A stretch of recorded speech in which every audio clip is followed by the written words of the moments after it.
Hey, welcome PBN family. Glad to have you back with us. As you see, 800, was that 80 million or 800 million that was being paid out? 80, 80 800 million. million. 800 800 million. million paid out for misconduct. What does that tell you, family? To not take your fight out on the street, take it to court. It's a different ball game. It's a different time period we're living in. 800 million is egregious. That means there are a lot of things that are being done wrong on the NYPD and also other levels. 800 million is a lot of money. And guess what? The people who get hurt the worst are the taxpayers. It's coming out of our money. It's coming out of our paycheck. But there's a lot of misconduct being conducted. So what does that tell you? That should tell you, hey, when you get stopped by an officer, remain calm. Think as if you're going to take this case to a courtroom. Don't need to fight on the side of the road because you're never going to win. But you see, we're winning in court. So you got cooler heads must prevail in order to see your life the next day and see this thing in court. What are your thoughts on this, Tony? There is a huge problem with this department and with policing nationally. Is it training? Is it how officers are behaving and got away with it so long? They talk about the culture of policing, but this is a real problem. $800 million. Somebody is doing something wrong and there needs to be accountability. I remember when I was in patrol, and I think I had an individual said they was going to sue me. I don't know if they did, but I took pride in the fact that I know I followed everything to the law. So whatever happens, let the truth set me free. Right. And what's going on here in policing, there is something going on where it's like, and we talk about that immunity, and I took my job personal. Although I had immunity, it's more important for me to do it right. And I always told Joe this, I'd rather let an innocent person, let me say this correctly. I would rather, if I wasn't sure about the individual who I got and he did it, I would rather let that person go than to lock up somebody who was innocent, because I'll get you next time. And I never had an issue in court or with anything civilly. So, I mean, they really need to check what they're doing that's wrong to fix that situation, because as you said, it's the taxpayers that are paying it. We are paying it. That money can go to children, education. It can go to so many other areas. And instead, it's going to just people who are not doing their job properly.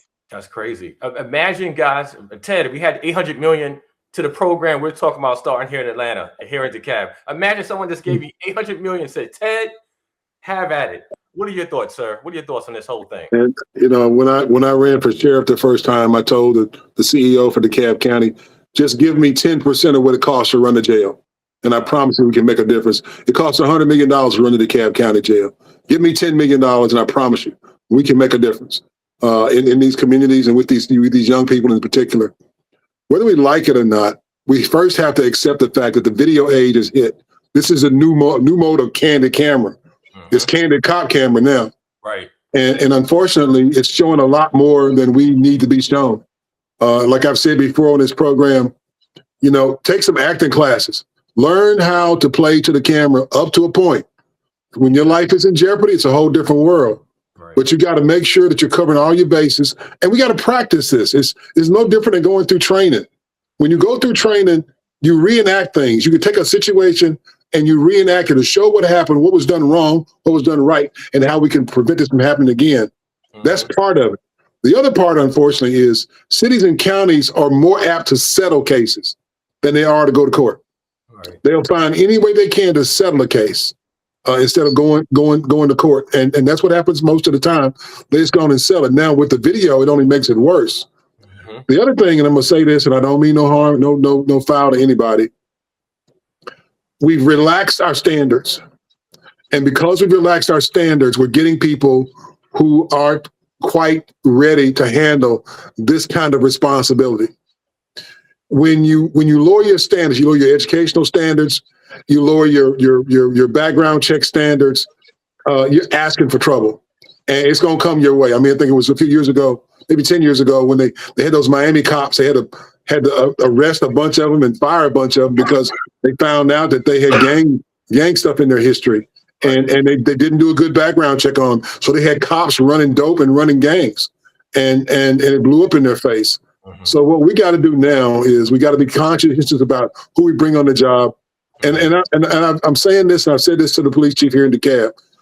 We need to recruit cops like they recruit athletes. Let's go in these ROTC programs. Let's go in these football, basketball, baseball programs.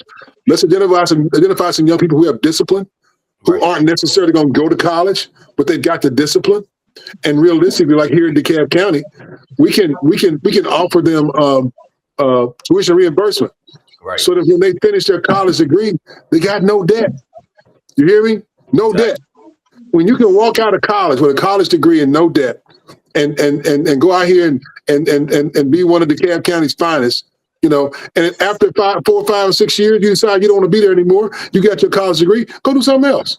Right. It's not that difficult, but we got to find better ways of attracting more qualified people who can make better decisions, and make sure the training is adequate for the time. When I went to the police academy, it was 26 weeks. Yep. That was in 1980, and you had to have 2 years of college. When I became a DEA agent, I had a master's degree. There were guys in my class.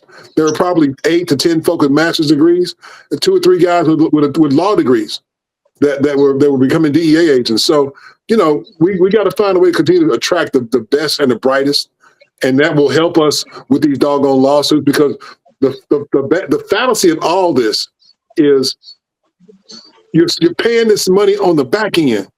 Right. When if you put the money out on the front end, exactly, it will have a positive impact on what you spend on the back end.